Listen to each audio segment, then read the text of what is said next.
Alright guys, what's going on? Chapter 1059 is out, and I'm gonna say this is probably the craziest chapter we've gotten in, probably since like 1044. This is probably the craziest chapter since 1044. So let's break it down, because we got Blackbeard, we got Boa, we got Kobe, we got Rayleigh. We got so much going on, we gotta break it down.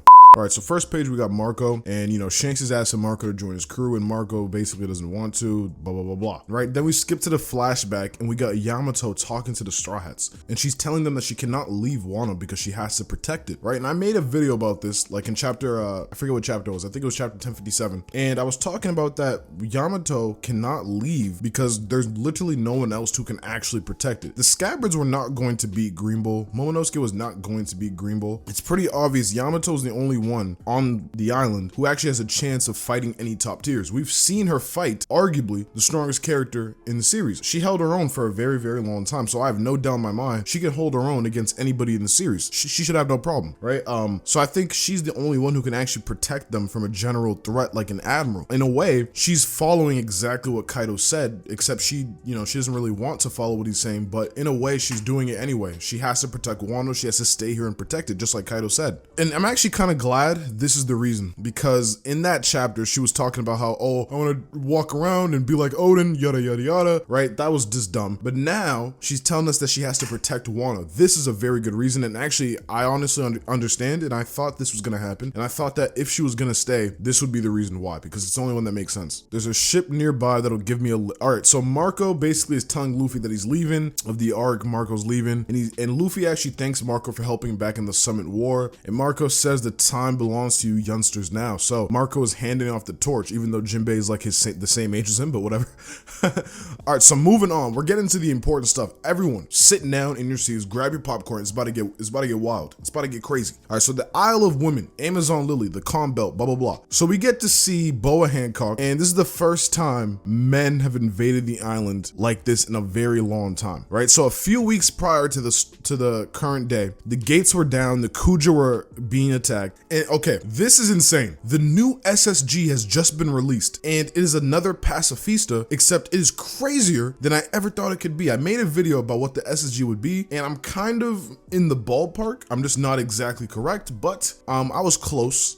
So basically, we see a child, and they shoot a beam out of their hands, and it destroys like a bunch of stuff. So I'm assuming that's like Kizaru's light beam, and she has a flame on her back, just like a Lunarian, wings like a Lunarian, but the only thing is she's a child, so it's making the women on the island very uncomfortable. They don't want to attack her because, again, she's a child. So this is really, really weird. This is super weird to see. And then we got Blackbeard, bro. Blackbeard shows up. He got a sea quake. He just erupts the entire sea, bro. All right, so Blackbeard showed up with Katarina Devon and Vasco Shot. I don't know why he didn't pull it with Shiryu and Burgess, but whatever. All right, now basically Katarina Devon thinks that Hancock is gorgeous. All right, so the vice admirals are talking about giving orders to engage Blackbeard, and Blackbeard throws them away. He says, I'm not here for you, fleas. All right, and Kobe actually is not surprised that Blackbeard is here. He's pretty much expected that a lot of pirates would be after a lot of former warlords, and it makes a lot of sense. Kobe pulls up and he says the Navy isn't looking for a fight. If you promise to surrender, then we'll leave immediately, and blah blah blah. And Hancock's sisters are basically saying that Kobe is full of himself and stuff like that, and I also think he is too. I don't know why the hell he thought that would work. Go and fight, wasting your breath. And as Boa literally says, you're wasting your breath. I'll never submit to another's captivity. And it makes sense, because why would Boa just let you capture? That's so dumb. All right, so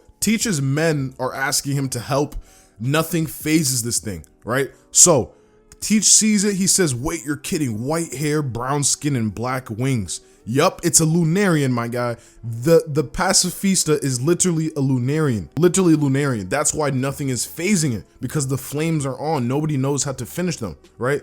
So this is actually very, very important, because I assume Blackbeard might be one of the only people who knows a Lunarian's weakness, who knows how to actually fight a Lunarian, right? Zoro is another person. Queen might be another person, right? Sanji knows about Lunarians, but doesn't really know the weakness. So I think endgame, Zoro's gonna have to teach some of the Straw Hats the weakness of Lunarians, because the pacifista are looking like Lunarians, you know what I mean? Okay, so one of the pacifistas just like destroyed a mountain with ease. This is just insane. I'm looking at like a Dragon Ball Z blast right now. This is, oh my, Yo, what? And then Teach uses armament haki. He blocks the attack from the kid. Okay, number one, Blackbeard has haki. I didn't know he could do that. That's cool. Good stuff. Secondly, this kid is actually giving Blackbeard a little bit of a struggle. This is pretty insane. But of course, Blackbeard uses Black Hole and he absorbs the kid, so Blackbeard is perfectly fine. And Boa, using her cracked ass devil fruit, she turns like a bunch of men into stone, including Helmeppo. And Kobe is telling the pacifista to stop because he's gonna destroy all the people that have turned to stone, including Helmeppo. And it seems like the pacifista doesn't listen that much. So Kobe is giving it orders and it seems like he's trying really hard to tell it to stop. Almost as if they don't follow orders that well. So maybe that might be a plot point in the future. Maybe they might rebel, who knows? I think the government really should just try and make their own soldiers stronger. They keep trying to make like new soldiers and I feel like it's gonna backfire on them. But for right now, they're looking amazing. All right, so we see that Hancock has also turned Vasco Shaw and Katarina Devon into stone, right? A lot of people were saying that she's like ridiculously powerful because she did this. And I'm not trying to downplay Hancock, but I just want to point out she turned a bunch of people into stone because everyone is attracted to her, right? So it's not like just an outright strength feat, number one. Number two, Vasco Shaw, Katarina Devon are not Blackbeard's first and second ship commanders. They are actually like fifth and sixth, I think. Burgess and Shiryu are his strongest, right? So they're not here. Just want to point that out. But again, not taking away from Boa's power because she's very, very dangerous. But in terms of like physical power, I wouldn't say that she's like drastic.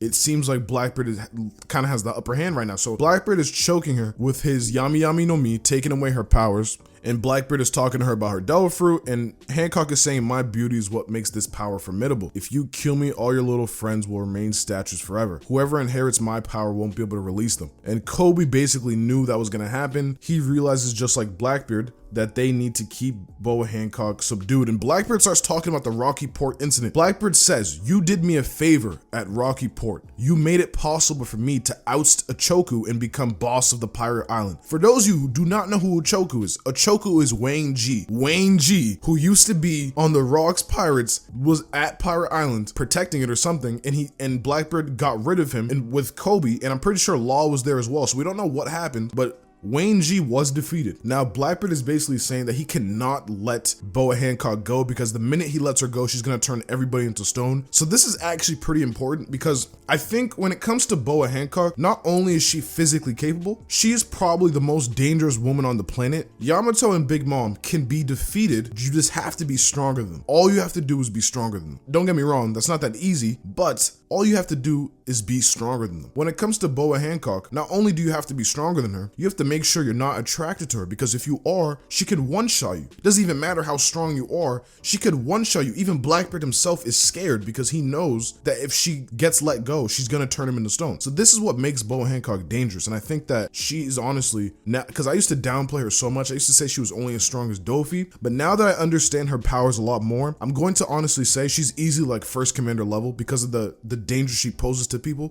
Honestly, you could put her even higher because theoretically, she could one-shot any of the emperors if they're attracted to her, like genuinely. Kobe is actually kind of on Blackbeard's side. Kobe and Blackbeard both realize that they cannot let Hancock go because she's too dangerous, and that's when things get interrupted by Dark King Rayleigh. This man's a stud. So Rayleigh comes in and he pulls like his little Shanks routine, and he says, Whitebeard's old apprentice, I know it's very immature to admit this, but I really don't like you. And the right hand of the Pirate King comes out, draws his sword, and everyone gets terrified and everyone's about to run, even Blackbeard. And he actually makes Hancock release everyone that's been turned to stone so that the invaders will leave the island. And basically Rayleigh is like the mediator right now. He's mediating both sides. He's making sure Hancock listens. He's making sure Blackbeard and the Marines listen. This dude Rayleigh, bro, he's just a goat. He's just a goat. So basically Rayleigh actually confirmed something that I've been thinking for a while. So Rayleigh does confirm that he is no longer on the Yonko level. He said, circumstances allowed me to resolve things with my reputation. I've gotten old, and I'm pretty certain I wouldn't win a head-on fight against Blackbeard these days. So this does confirm that Blackbeard, even though we have not seen him for a while, he does have a lot of physical power and he does know how to fight now. We saw him using haki, right? We saw him blocking attacks. So it seems like Blackbeard is pretty competent in his physical power, right? And he knows how to use his power now. So I would say that he's gotten a big boost in power, and we can safely say he's stronger than people like Kizaru, probably stronger than the admirals. Yeah, Blackbeard is definitely up there. Is he stronger than Big Mom and Kaido though? That's a question. That is something I want to wait to find find out, but I think there's a definite chance he is, because he looks like he knows how to control his abilities pretty well. So Blackbeard might be on that echelon right now. I think Blackbeard is probably around the same level as Luffy, right? They're both in the Yonko caliber. All right, so they're talking about the pacifista that came to the island, and it was really bizarre because one of them looked just like Hancock. I said that they were gonna use the cloning research to make like a bunch of new pacifista. I didn't know they were gonna clone like these powerful pirates, but they cloned Hancock, and I'm assuming they cloned other people. I think it's insane and just weird to see, because I think earlier in the chapter we saw another child that kind of looked like Mihawk, right? So there's a lot of Lunarian pacifistas that just look like these pirates. So I don't know what's going on. I don't know what the government is thinking, but I think instead of just, you know, employing warlords, they've created their own warlords out of the old warlords. So this is pretty weird. But Captain Kobe, the hero of the Rocky Port incident, has been abducted by one of the 4 emperors, Blackbeard. So after that whole scenario, Blackbeard abducted Kobe. And actually, there's something I want to talk about. This is a theory that I don't know if anybody else has had this theory. Probably. I haven't checked, but there's probably someone else online who's had this theory. I've been thinking about this for a while. What if Kobe is one of Blackbeard's Titanic captains? What if he helped Blackbeard at Rocky Port because he wanted to help Blackbeard, right? What if he joined the Marines to be a double agent for Blackbeard, right? What if he didn't really get abducted, but he actually just went with Blackbeard, but he has to, you know, keep up face for the Marines and for the newspaper, right? That's just a little headcanon theory. He's probably actually getting abducted, but the point is, this chapter is insane. I need to break down a bunch of stuff, not in this video because there's way too much going on. I'm gonna break this stuff down in a video that's coming out like probably tomorrow. I don't even know how to react to this chapter. This is just insane chapter. So much stuff has been revealed. Now we know what the SSG really is, and honestly, I was kind of in the ballpark when it came to my theory. But yeah, hopefully you guys enjoyed today's chapter review. Hopefully you guys enjoyed today's chapter. Drop a comment down below. Let me know what your favorite part of the chapter was, because honestly, my favorite chapter in Wano was like 1010. So I'd say this is my favorite chapter since 1010. Pretty insane. But yeah, drop a comment down below, leave a like, and I'll see you guys in the next one. Peace.